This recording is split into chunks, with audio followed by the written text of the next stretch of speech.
Seigneur, que ta présence se manifeste en ce lieu. Dieu, Saint-Esprit, nous te glorifions en ce lieu. Viens glorifier Christ parmi nous, Seigneur. Glorifie le nom de Christ.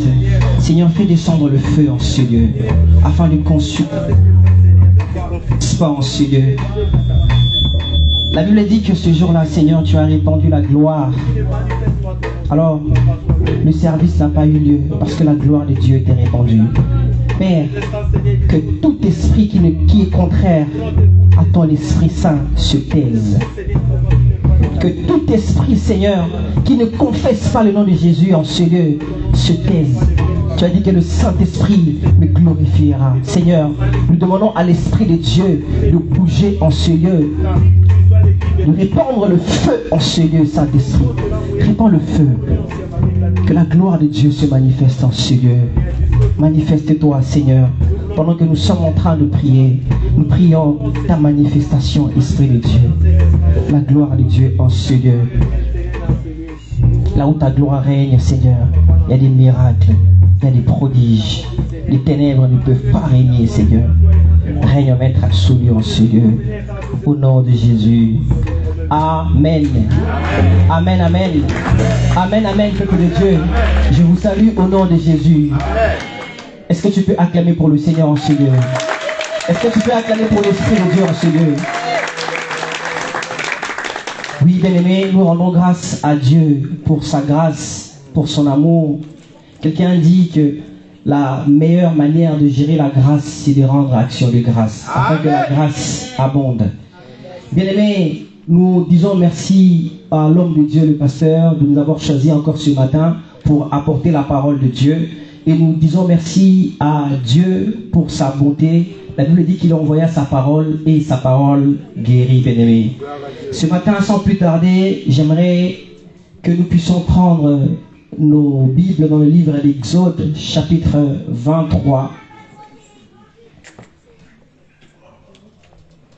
Exode 23.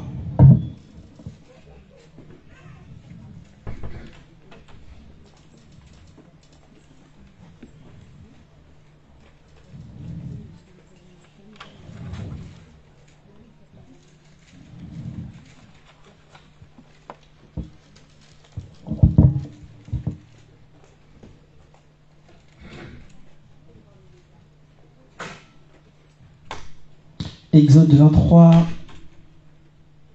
jusqu'à 25, la Bible dit, pardon, Exode 2, 23 jusqu'à 25. La Bible dit, longtemps après, le roi d'Égypte mourut, et les enfants d'Israël gémissaient encore sous la servitude, et poussaient des cris, ces cris que leur arrachait la servitude, montèrent jusqu'à Dieu. Dieu entendit les gémissements et se souvint de son alliance avec Abraham, Isaac et Jacob. Dieu regarda les enfants d'Israël et il en eut compassion. Amen. Amen. Amen, amen. Amen. Bien-aimés, ce matin, j'aimerais parler d'un sujet un peu particulier. J'aimerais nous parler de l'histoire des enfants d'Israël. La Bible dit que, comme nous venons de lire, longtemps après le roi d'Égypte mourut. En fait, l'histoire d'Israël en Égypte commence à l'entrée de Joseph. Lorsque les frères de Joseph ont vendu Joseph aux Égyptiens, la Bible dit que le roi d'Égypte a fait de Joseph prisonnier. Et longtemps, plus tard après, la Bible dit que, il a d'abord pris Joseph, il a fait de lui prisonnier. Ensuite, il a rétabli. Il est devenu surintendant du roi. Et plus tard, la femme de Pharaon a essayé de coucher avec Joseph. Il a pas voulu coucher avec cette femme. Et la Bible dit que cette femme est allée voir Potiphar pour lui dire que voici l'Hébreu que tu nous as ramené ici. Il a voulu coucher, il a voulu abuser de moi. Et la Bible dit que Pharaon a fait de Joseph prisonnier. Et en prison, la Bible dit que Joseph, par la grâce qu'il avait, il savait interpréter les songes, les visions. Il avait aussi la grâce d'avoir les visions. Et il a interprété un rêve, deux rêves même, des prisonniers. Et ensuite, Pharaon l'a rétabli. Il est devenu auprès de Pharaon. Il l'a mis à ses côtés pour travailler à ses côtés. Et c'est comme ça qu'Israël est entré. Lorsque Pharaon a rétabli Joseph, ensuite les frères de Joseph sont venus chercher à manger parce qu'il y avait la famine. La Bible dit que c'est comme ça qu'ils sont rentrés. Et plus tard, il y avait un roi, un pharaon, qui s'est levé sur Égypte. La Bible dit qu'il ne connaissait pas l'histoire. Il ne savait pas comment Israël ou les Hébreux sont rentrés en Égypte. Il n'a pas consulté les annales. Il ne savait pas tous les biens que Joseph avait fait aux Égyptiens. Qu'est-ce qui s'est passé? La Bible dit que ce pharaon a vu les Hébreux comme une menace. Il les voyait comme si c'était une menace pour son peuple. Il a consulté son entourage. Il leur a dit que nous devons monter un plan pour essayer d'étouffer ces Hébreux pour arrêter leur croissance. La Bible dit qu'il est allé jusqu'au point où même il a consulté les sages-femmes pour essayer de tuer les fils, les enfants hébreux dès la naissance. Parce qu'il avait peur que ce peuple soit nombreux et que ce peuple s'associe à leurs ennemis pour détruire les Égyptiens. Bien aimé, vous savez, il y a une chose que le diable combat, c'est la multiplication. Amen. Tout ce qui a rapport avec la multiplication, bien aimé, avec la croissance. Parce que lorsque Dieu a créé Adam et Ève, il a mis en Adam la semence de la croissance, la semence de la multiplication. Il a dit, multipliez-vous. Mais si vous regardez dans l'histoire, vous allez vous rendre compte que le diable combat tout ce qui est en rapport avec la croissance ou la multiplication. Amen. Abraham, qui a été appelé par Dieu, la Bible dit que sa femme avait un problème de stérilité. Et c'est descendu jusqu'à la femme d'Isaac. Même l'une des femmes de Jacob aussi était combattue par la stérilité. Alléluia. Et Jésus-Christ, si vous vous rendez compte, non seulement la fertilité qu'il devait combattre, mais vous allez vous rendre compte aussi qu'il devait combattre l'évangile. Parce que l'évangile, c'est aussi une forme de la multiplication, de la croissance. Jésus a dit, allez, multipliez-vous. Il a dit, allez, faites de toutes les nations mes disciples, allez-je dire. Le diable combat sérieusement la multiplication. Amen. Parce que la multiplication, c'est, si je peux le dire, c'est un élément qui favorise la relève. Vous savez, pourquoi aujourd'hui l'évangile nous est arrivé? À cause de la multiplication. Parce que s'il n'y a pas de multiplication, il n'y a pas de relève. Vous savez, la Bible dit ceci, que lorsque Dieu parlait aux enfants d'Israël concernant la rédemption, concernant les Goël, il leur donnait une loi qui leur tenait à cœur, si je peux le dire. La Bible dit que il a dit aux enfants d'Israël que lorsque un homme marié mourra sans avoir des enfants, qu'est-ce qui va se passer? Il faut que le frère de cet homme-là se marie avec sa femme pour assurer la descendance à cet homme. Parce que la multiplication, c'est un principe de la relève, bien-aimé. Mais le diable combat sérieusement. Voilà pourquoi ce matin, ils vont dire une chose, bien-aimé. Malgré les combats, bien-aimé, n'arrête pas de multiplier les prières. N'arrête pas de multiplier les prières, bien-aimé. N'arrête pas de multiplier, bien-aimé. Voilà pourquoi je prie, bien-aimé, qu'aucune croissance, bien-aimé, sous aucune autre forme, bien-aimé, ne soit arrêtée. Le diable peut arrêter même ta croissance physique. Il peut arrêter même la croissance spirituelle de ton enfant. Amen. Le diable commence sérieusement à la croissance. Et c'est dans la douleur, dans la peine que Dieu a construit Israël. Dans les difficultés, bien-aimés. Parce que Dieu voulait avoir une histoire avec ce peuple. C'est comme ça que Dieu marche avec les hommes, bien-aimés. Tous ceux qui ont marché avec l'Éternel ont toujours eu une histoire. Et une histoire n'est pas simplement l'ensemble des bonnes choses, mais aussi l'ensemble des épreuves. Et les épreuves viennent pour révéler la puissance de celui que nous servons. Amen. Dieu voulait simplement manifester sa puissance au travers de ce peuple. Le fait qu'Israël était en Égypte, ce n'était pas un hasard. Dieu avait parlé à Abraham. Il leur a dit, voici, c'est ici que ta descendance sera esclave et je jugerai ce peuple. La Bible dit que lorsque les cris d'Israël montèrent vers l'Éternel, et qu'est-ce qui s'est passé? La Bible dit que Dieu a vu la peine d'Israël et il a entendu, l'Éternel entendit ses cris. Et qu'est-ce qu'il a fait? Il se souvint. Lorsqu'on dit qu'il se souvint, frère, c'est pas que Dieu était en train de dormir, puis il s'est réveillé. Ah, j'ai oublié Israël, il faut que je me souvienne d'Israël, il faut que je secours Israël. Non. C'est pas que Dieu avait mis Israël dans les oubliettes, non.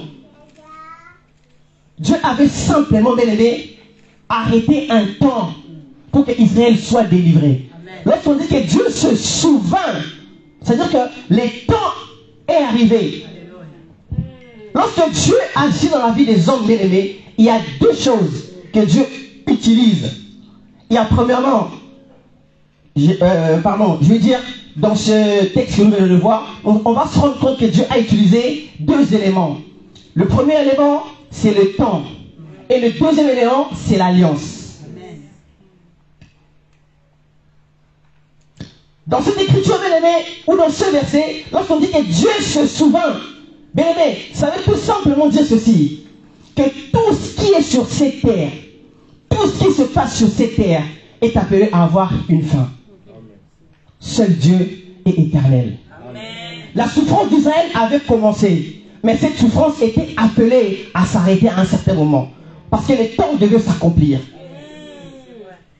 Il y a deux temps, bien aimés. Il y a ce qu'on appelle le chronos, le temps des hommes, et ce qu'on appelle kairos, le temps de Dieu.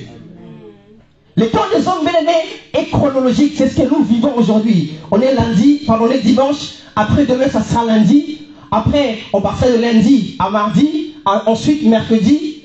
Année prochaine, 2020, ça c'est le temps des hommes. Et ce temps est irrattrapable. Ce temps a une caractéristique, c'est quoi? C'est que ce temps a de l'usure. Et cette usure, bien aimé, l'homme l'a subie. Mais le temps de Dieu n'a pas d'usure. Le temps de Dieu, les kairos, c'est ce qu'on appelle les temps fixés par Dieu. Il a dit à Habakkuk, attends cette prophétie, elle s'accomplira certainement. Amen. C'est les temps fixés, bien aimé. Lorsque le temps de Dieu arrive, bien aimé, même s'il faut que le fils des Potiphar meure pour qu'Israël soit libéré, il mourra, bien aimé. Amen. Lorsque le temps de Dieu arrive, même s'il y a la mer rouge devant toi, la mer se scellera en deux pour que Israël le traverse. Lorsque le temps de Dieu arrive, même la loi de la nature, elle est défiée. Amen. La Bible dit que ce jour-là, pour qu'Israël puisse battre ses ennemis, la Bible dit que à Gabaon, bien aimé, le soleil s'est arrêté. La Bible rajoute que jusqu'à ce qu'Israël eût tiré, vengeance de ses ennemis. Lorsque le temps de Dieu doit s'accomplir, même une femme de 75 ans, elle accouchera, bien aimé. Et c'est ce qu'on appelle un miracle. Parce que le temps des hommes a subi la puissance du temps de Dieu. Gloire à Dieu. Dieu marche avec le temps, bien-aimé.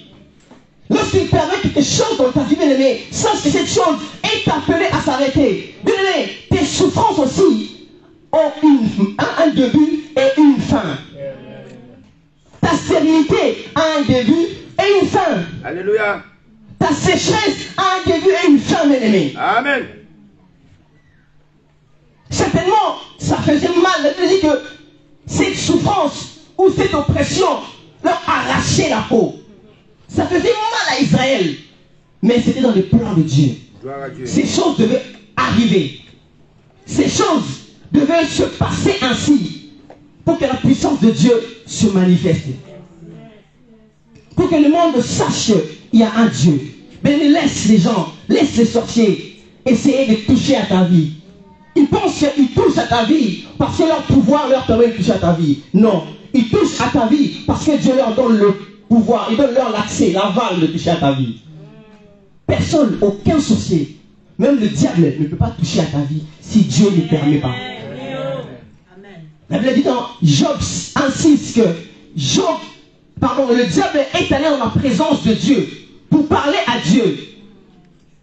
Parce qu'il savait qu'il n'avait pas accès à la vie de Job. Il ne pouvait pas s'approcher de Job. Parce qu'il a dit à Dieu, Job t'aime parce que tu protèges. Les sorciers ne peuvent pas toucher ta vie si Dieu ne donne pas accès, bien-aimé.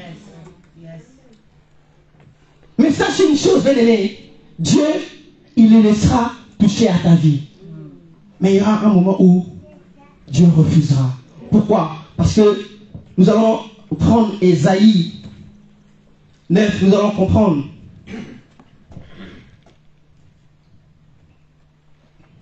Ésaïe 9.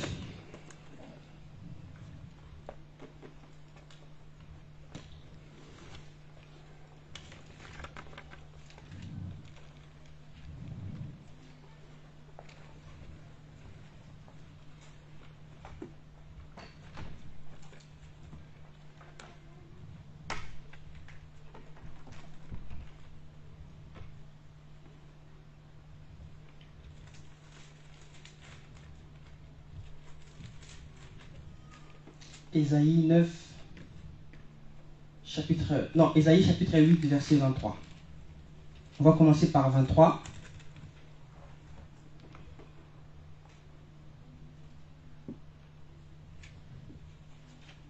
La Bible dit, mais les ténèbres ne régneront pas toujours sur la terre où il y a maintenant des angoisses. Si les temps passés ont couvert d'opprobre, le pays des Zabulon et le pays de Nephtali, les temps à venir couvriront de gloire la contrée voisine de la mer, au-delà du Jourdain, le roi des gentils. Le peuple qui marchait dans les ténèbres voit une grande lumière sur eux, sur ceux, qui habitaient le pays de l'ombre de la mort. Une lumière resplendit. Tu rends le peuple nombreux. Tu lui accordes de grandes joies.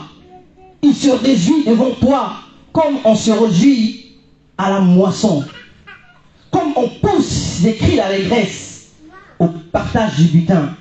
Car le joug qui pesait sur lui, le bâton qui frappait son dos, la verge de celui qui l'opprimait, tu les brises comme à la journée de Madian. Car toute chaussure qu'on porte dans la mêlée et tout vêtement guerrier roulé dans le sang seront livrés aux flammes pour être dévorés. Mais nous allons savoir pourquoi les ténèbres ne régneront pas. C'est le verset 5 qui répond à cela. Le Bible dit, car un fils nous est né. Un fils nous est donné et la domination reposera sur son épaule. J'aime bien la version qui dit la souveraineté reposera sur son épaule. On l'appellera admirable conseiller, Dieu puissant, Père éternel, Prince de la paix. Amen, amen. Amen. Mais Dieu qui a créé toutes choses, il reconnaît que les ténèbres étaient en train de régner. Mais Dieu qui t'a créé, il sait qu'il y a un temps pour que les ténèbres règnent. Il y a un temps pour que les ténèbres cessent dans ta vie. Amen. Parce qu'il a fait toutes choses bonnes en son temps. Si tes ennemis pensent pouvoir t'opprimer, bien-aimé, ils sont en train de te rendre fort. Quand tu sortiras de ce combat, tu seras plus fort, bien-aimé. Tu seras préparé pour la prochaine étape. Alléluia. Dieu était en train justement, bien-aimé, de pouvoir affermir Israël. Il était en train de travailler leur cœur parce qu'il savait que la terre promise attendait Israël, bien-aimé. Plus grand sera ton combat, plus grande sera ta bénédiction. Alléluia. Alléluia. Bien-aimé, crois en l'Éternel. Reste là où tu es, bien-aimé. Laisse les gens te combattre. Laisse les gens te malmener. Laisse les gens toucher à ta vie. Lorsque la gloire de Dieu criera, bien-aimé, lorsque la gloire de Dieu criera dans ta vie, bien-aimé, lorsque le miracle sera déclenché dans ta vie, bien-aimé, ces gens-là, ils glorifieront l'Éternel. Ils diront certainement, tu es de l'Éternel. Ça veut dire que parce qu'un fils nous est né, et la souveraineté repose sur son épaule. La souveraineté, en fait, c'est un état qui ne dépend pas de notre état. Le Seigneur Jésus ne dépend de personne. Alléluia. C'est nous qui dépendons de lui. Et la souveraineté repose sur son épaule. Si sur l'épaule de quelle la souveraineté repose, bien-aimé, cette personne-là reconnaît que les ténèbres ont régné dans ta vie parce qu'il sait qu'il est le seul qui a donné accès à ce ténèbre de régner dans ta vie. De la même manière qu'il a donné accès aux ténèbres de régner dans ta vie, de la même manière qu'il criera stop, bien-aimé, pour que ça s'arrête. Et Dieu est comme le feu rouge. Lorsqu'il crie stop, bien-aimé, celui qui ose franchir, bien-aimé, les lourdes sanctions l'attendent devant. Celui qui ose franchir, bien-aimé, celui qui ose traverser, bien-aimé, les lourdes sanctions l'attendent devant, bien-aimé. Laisse-les toucher à ta vie. Lorsque Dieu criera stop, bien-aimé, tout le monde va s'arrêter. Tout le monde exécutera à la parole de Dieu. Ça fait mal, oui. Ça arrache la peau, oui. Mais laisse Dieu te préparer à sa manière. Laisse Dieu accomplir les choses en son temps. Laisse les ténèbres régner dans ta vie. Parce que la lumière va se lever bientôt. La Bible dit que si les temps passés ont été couverts d'opprobre, les temps à venir, c'est la gloire qui va se lever. Le temps qui est devant toi, c'est le temps de la gloire. Voilà pourquoi il faut que les ténèbres couvrent d'abord. Il faut que les ténèbres passent d'abord devant toi.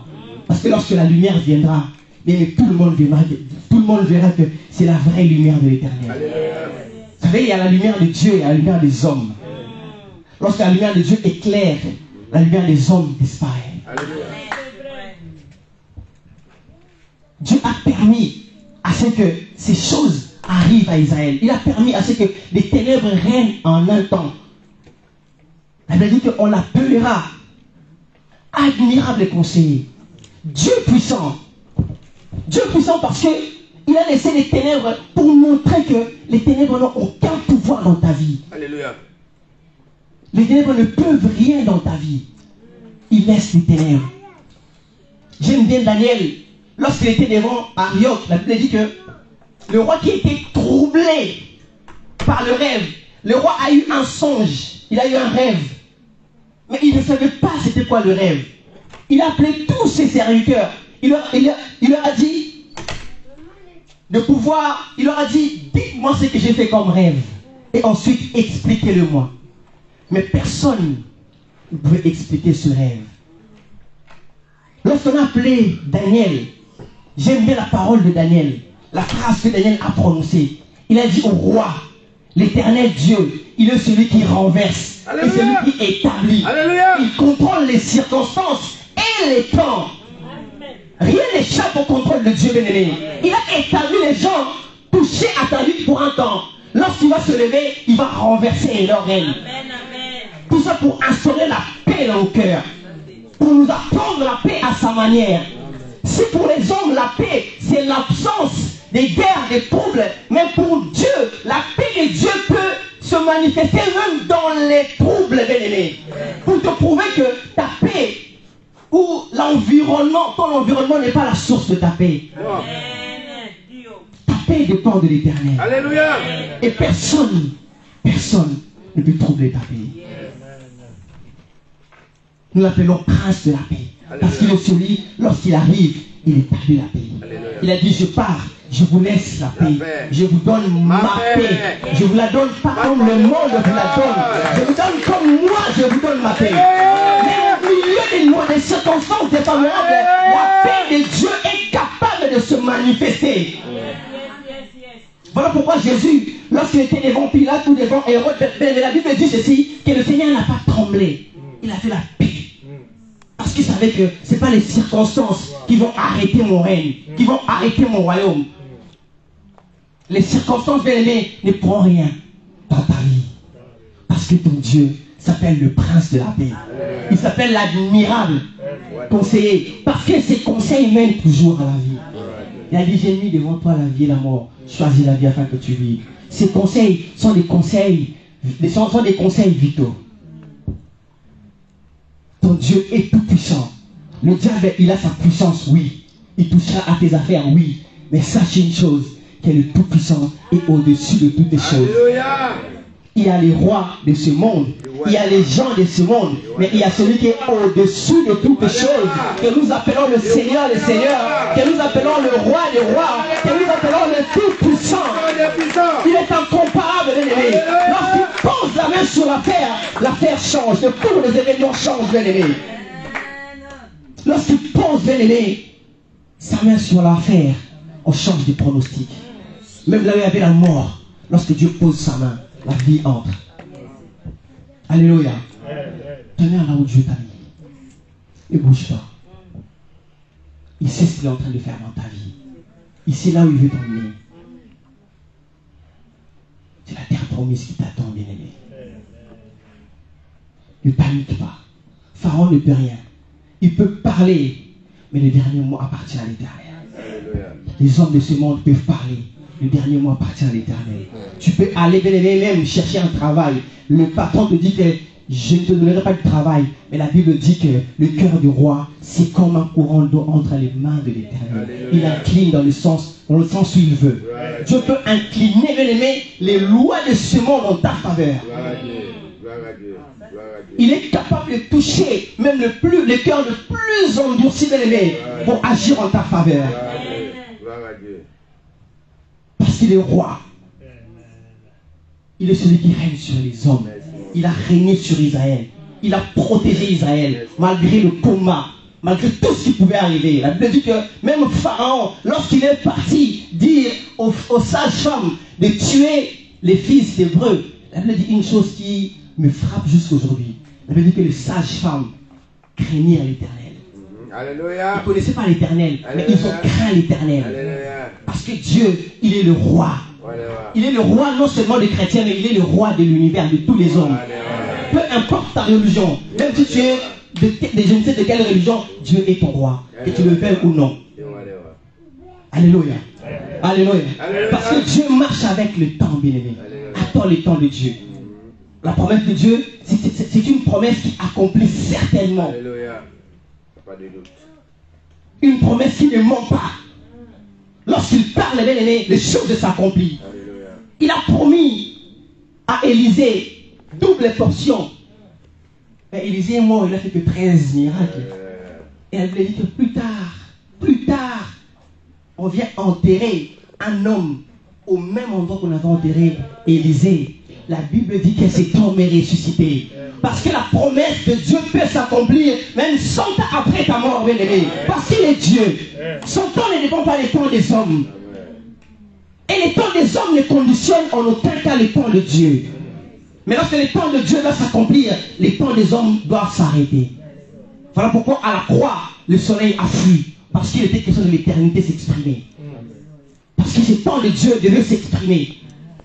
Sur Gabaon, le soleil s'est arrêté juste pour la victoire d'Israël. Mais à la croix, le soleil a fui. Pourquoi? Parce que c'était question pas seulement d'Israël, mais de l'humanité rachetée. Il fallait que Dieu déploie la victoire sur l'humanité. Il fallait qu'il rachète l'humanité.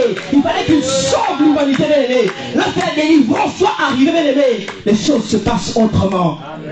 Lorsque Dieu pose, bien-aimé, sa main sur l'affaire, même si on t'appelle la naisse, tu parleras la langue des hommes. Tu parleras la langue des hommes. Parce que la parole de Dieu, ou la main de Dieu, ou l'accomplissement de la parole de Dieu, à nos yeux, c'est un prodige. Alléluia. La deuxième des choses que Dieu utilise encore, bien aimé, c'est l'alliance.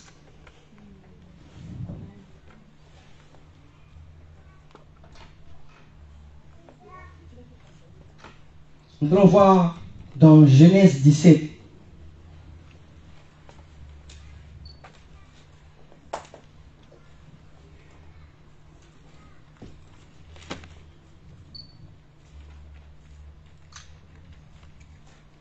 Genèse 17.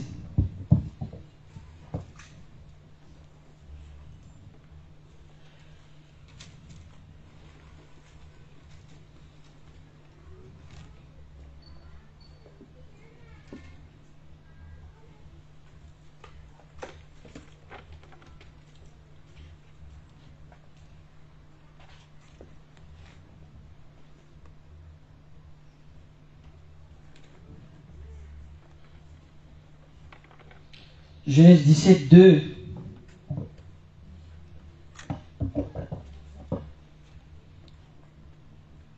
Donc nous allons prendre de 1. La Bible dit que lorsque Abraham fut âgé de 90 ans, par le 99 ans, l'Éternel apparut à Abraham et lui dit, je suis le Dieu Tout-Puissant. Marche devant ma face et sois intègre. J'établirai mon alliance entre moi et toi, et je te multiplierai à l'infini. Abraham tomba sur sa face, et Dieu lui parla en disant, voici mon alliance que je fais avec toi. Tu deviendras père d'une multitude de nations. On t'appellera plus Abram, mais on t'appellera Abraham. Car je te rends père d'une multitude de nations. Amen, amen. Alléluia. Amen. Alléluia. Ici nous voyons Dieu se présenta à Abraham et dire à Abraham, faire une alliance avec Abraham. Abraham était âgé de 99 ans. Dieu a fait une alliance avec Abraham. Parce que nous servons un Dieu d'alliance, bien-aimé. Et lorsque cette alliance se manifeste, il y a des signes. La Bible dit que lorsqu'il a fait alliance avec Abraham, qu'est-ce qui s'est passé? Il a donné à Abraham, il a changé son nom qui était Abram, et son nom a été changé par Abraham. Lorsque Dieu a fait aussi l'alliance avec Adam dans le désert, après, dans le jardin, après sa chute, bien-aimé, la Bible dit que Dieu, qu'est-ce qui s'est passé? Il a pris la peau d'une bête, il a couvert Adam et Ève à la place des feuilles. Pourquoi? Parce que notre Dieu, lorsqu'il traite une alliance, il y a des signes visibles, bien-aimés. Et nous, de cette génération, nous avons la grâce, bien-aimés. Pourquoi? Parce que Dieu a traité avec nous une alliance, non pas avec les sangs des animaux, non pas avec les sangs de beaucoup de taureaux, mais avec les sangs de Jésus. Amen. Le sang de Christ a coulé pour traiter avec nous l'alliance. Bien-aimés, la Bible dit que Dieu s'est souvenu d'Israël. Pourquoi? Parce qu'il se souvint de l'alliance qu'il avait faite avec Abraham. Amen. Si nous regardons, bien aimé, à chaque fois que Dieu marchait, pendant l'histoire d'Israël et l'Éternel, la Bible dit que peu importe le péché d'Israël, quand Israël tombait dans le péché, l'Éternel allait chercher Israël. Pourquoi? Parce qu'il était lié avec Israël par alliance. Allez. Alliance abrahamique, bien-aimé. Alléluia. Lorsque Dieu, bien-aimé, oublie Israël, l'alliance, bien-aimé, c'est comme un son de cloche, bien-aimé, qui sonne au pied de Dieu. Lorsque Dieu veut s'éloigner, il y a une corde qui est attachée à sa cheville et qui est reliée à la cheville d'Israël. Il ne peut pas s'éloigner d'Israël parce qu'il est lié avec l'alliance.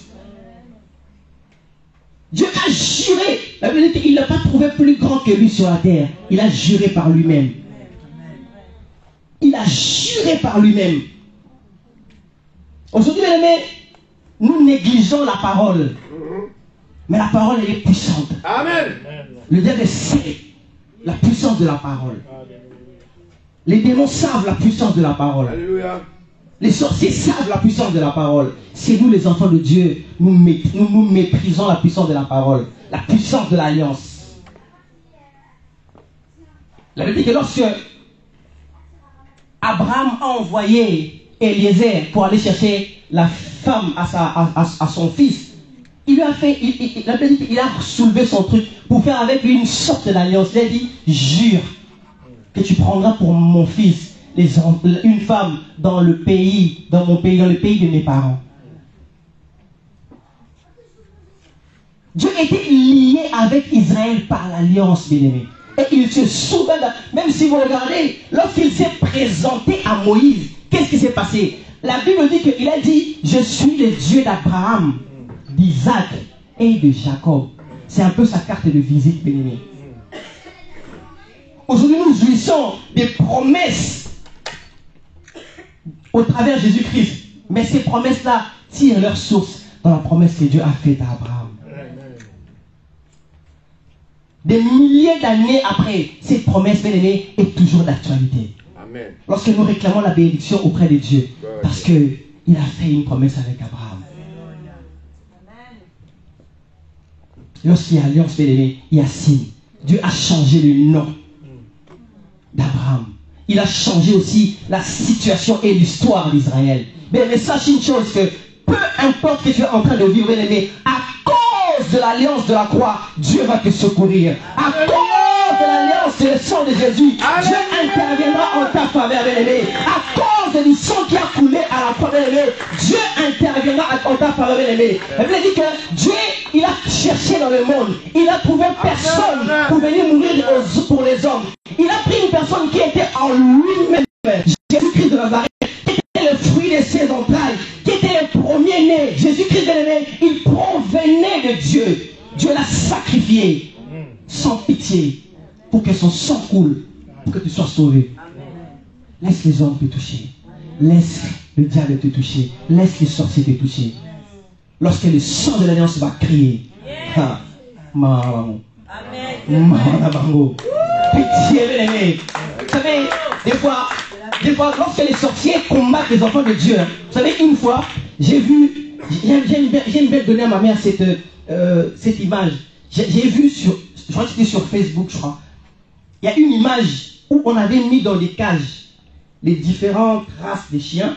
Et il y avait, je crois, un guépard, quelque chose comme ça, ou un lion ou un léopard dedans. Maintenant, ils ont fait quoi? Ils ont voulu ouvrir les portes pour faire une sorte de sprint de course, pour voir qui va remporter. Lorsqu'ils ont ouvert les portes, tous les chiens sont sortis. Le guépard était là tranquille, il ne voulait pas courir, parce qu'il n'a rien à prouver. Il s'est dit, je n'ai rien à prouver. Si je cours, certainement, je serai plus vite qu'eux. Et quand les sorciers touchent aux enfants de Dieu, moi ça me rappelle toute cette image. Lorsqu'ils essaient de les toucher, moi j'en rigole. J'ai dit toucher. Mais lorsque l'Éternel s'élèvera, malheur à vous. Lorsque Dieu s'élèvera, malheur à vous. Il va faire intervenir les grands moyens. Dieu donne l'accord, oui, touche à mes enfants. Mais Dieu, il est comme le feu vert. Il ne reste pas toujours vert. Il passe rouge un moment. Mais lorsqu'il passera rouge, pitié pour vous, bien-aimés. Pitié pour ceux qui sont en train de toucher aux enfants de Dieu. Pitié. Pitié, bien-aimés. Amen, amen. Dieu interviendra à cause de l'alliance du sang de Jésus. Parce que jusqu'aujourd'hui, ce sang-là crie encore près du trône de Dieu. Et c'est le sang qui crie mieux que le sang d'Abel. Le sang précieux de Jésus. Dieu n'a pas voulu racheter les hommes. Il n'a pas voulu conclure l'alliance avec les sangs des hommes. Parce que dans le sang des hommes, il y avait le péché. Mais dans le sang de Jésus lui-même, il n'y avait pas de péché. L'agneau immolé. À cause de l'alliance, Dieu va te secourir. À cause de l'alliance, Dieu va changer les circonstances. Il s'est souvenu d'Israël à cause de l'alliance. Le temps était arrivé, mais à cause de l'alliance. Et il eut aussi compassion d'Israël. Alléluia. Bien-aimé, ne t'inquiète pas. Relève ta tête. Redresse ta tête. Demande la force à Dieu de traverser ce que tu es en train de traverser. C'est peut-être difficile. Demande la force à Dieu. Il te donnera certainement la force. Parce qu'il sait quand le temps va s'accomplir. il sait à quel moment il descendra pour te secourir. Et le diable est malin, bien aimé. Si vous remarquez, avant que Dieu même puisse écouter les cris d'Israël, le diable est tellement rusé. Le diable, il ne maîtrise pas la promesse de Dieu. Il ne maîtrise pas la promesse de Dieu pour ta vie. Il ne maîtrise pas le plan de Dieu pour sa vie. Il voit que cette personne a une promesse de Dieu. Mais il ne sait pas comment ça va commencer et comment ça va s'arrêter. Regardez la ruse du diable. Il a fait quoi? La Bible dit qu'il a donné l'ordre de tuer tous les enfants pour vouloir détruire les garçons égyptiens. Alléluia. Pourquoi? Parce qu'il savait que parmi ces garçons, il y aurait certainement un libérateur. Mais comme Dieu est puissant, il a épargné cet enfant. Celui-même qui avait donné la loi, qui avait fait voter la loi, ou qui avait fait passer la loi, il avait donné l'ordre de tuer les enfants. La Bible dit que sa propre fille a élevé Moïse. Mais laisse-les. Ils vont élever ta promesse sans savoir. Ils vont arroser ta promesse sans le savoir. Ils vont arroser ta promesse sans le savoir, bien-aimé. Ils ne savent pas. Le diable ne maîtrise pas les promesses de Dieu, bien-aimé. La lumière va se lever, bien-aimé. Lorsqu'ils vont se rendre compte, ils vont dire que, oh, on a élevé, on a arrosé, on a fait pousser, bien-aimé. Les pièges qu'ils mettent pour ton bien-aimé, c'est pour te propulser vers ta destinée. C'est pour te propulser, bien-aimé, vers ton avenir. C'est pour te faire rentrer dans ta destinée. Ils ne savent pas. Si le diable savait que la croix était une victoire pour l'humanité, il n'allait même pas accepter que Jésus passe à la croix. Mais il pensait que la croix c'était une humiliation. Mais Dieu a transformé l'humiliation à la gloire pour que les gens soient sauvés, pour que l'humanité soit sauvée. Ils ne savent pas ce qu'ils sont en train de faire. Même le diable lui-même, il ne maîtrise pas ce qu'il fait, bien-aimé.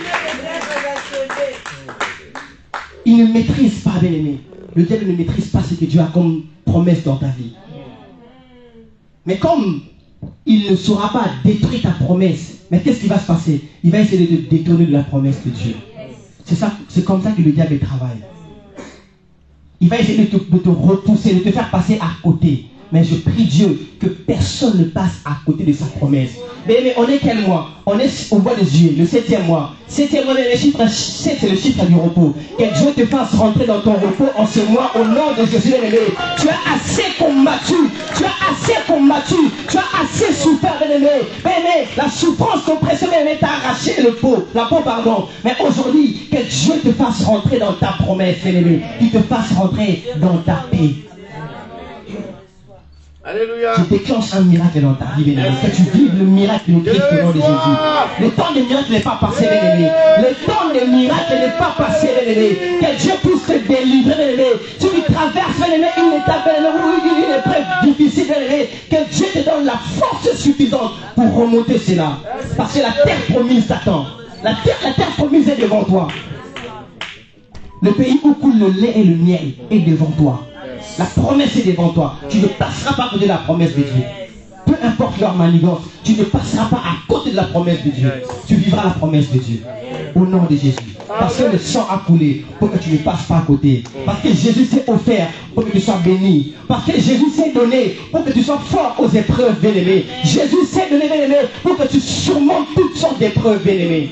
Et tu surmonteras les épreuves dans le nom de Jésus-Christ de Nazareth. Lorsque Dieu va se lever pour parler, bien-aimé, les choses se passeront différemment. Alléluia. Alléluia. Nous servons un Dieu puissant. Alléluia. Il est celui qui sait comment établir la paix, bien-aimé. Là où les troubles ont gagné les cœurs. Parce que son trône de gloire est établi sur la justice, l'équité et la paix. Il sait comment parler. Même si tu as été offensé, même si tu as subi des injustices, même si tu as subi le combat, les épreuves de tes ennemis, bien-aimés, sache une chose, Dieu sait comment établir la paix. Lorsqu'il parle, il se prononce, bien-aimés, les choses se passent différemment. Il établit la paix. Parce qu'il est le prince de la paix. Le Dieu tout-puissant, Père éternel, prince de la paix. Les gens de ce monde, leur paix dépend si la situation économique et la conjoncture du pays, elle est bonne ou elle est mauvaise. En ce moment, beaucoup de riches sont en train de pleurer. Parce que la conjoncture du monde a changé. Mais Dieu est capable, même dans ces conjonctures, de faire de toi riche. De te faire prospérer. La Bible dit que Isaac a prospéré dans la famine qui frappait Guéra. Il a prospéré parce qu'il était avec l'Éternel. Ne crains rien. Dieu est avec toi. Il va te rétablir. Il va te relever. Il va te restaurer. Il s'est déjà levé pour déclencher la restauration dans ta vie. Il s'est levé pour déclencher le rétablissement de ta vie. Essuie tes larmes. Même si on t'a appelé stérile, sache que la stérile peut avoir des enfants. Alléluia. Même si l'âge est avancé, elle est capable de concevoir. Et le monde crie miracle et prodige. Parce que notre Dieu est un Dieu de prodiges. Est un Dieu qui étend sa main. Il a délivré Israël d'un bras étendu par des jugements et des prodiges. Alléluia. Nous allons nous lever dans la prière.